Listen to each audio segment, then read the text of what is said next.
Hello అండి, అందరూ ఎలా ఉన్నారు? మాకు ఫైనల్గా 1 వీక్ నుంచి స్నో లేదండి. సో కాస్త బయట ఫ్రెష్ ఎయిర్ తీసుకుందామని పార్క్కి వచ్చాము. ఇక్కడ డౌన్ టౌన్ బిల్డింగ్స్ స్నో మధ్యలో కనిపిస్తూ వ్యూ చాలా బాగుంటుంది. చూడటానికి సన్నీగా ఉంది కదా. సన్ కనిపిస్తున్నాడంటే చలి లేదు అనుకోకండి. 6 degrees ఉంది అప్పుడు టెంపరేచరు. ఫుల్ వింటర్ జాకెట్స్ అయితే లేకుండా బయటికి రాలేము. మా హౌస్ నుంచి ఈ పార్క్ 10 minutes వాక్ అండి.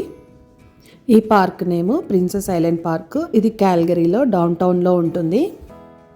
రోజు కిడ్స్కి school and house and even పెద్దవాళ్ళకు కూడా ఆఫీస్ వర్క్ అండ్ హౌస్ ఇవే సరిపోతున్నాయి డైలీ రొటీన్ లాగా. ఇక్కడ మేము బయట తిరగటానికి రెగ్యులర్గా వెళ్ళటానికి ఆ పాసిబిలిటీ ఉండదండి, స్నో ఉంటుంది కాబట్టి. సో ఇలా సన్నీ ఉన్నప్పుడే బయటికి వస్తాము కాస్త రిఫ్రెష్ అవటానికి. పార్క్ ఫుల్ వీడియో పైన లింక్ షేర్ చేశాను. ఈ వీడియో మీకు నచ్చినట్లయితే please like, share and subscribe. Thank you.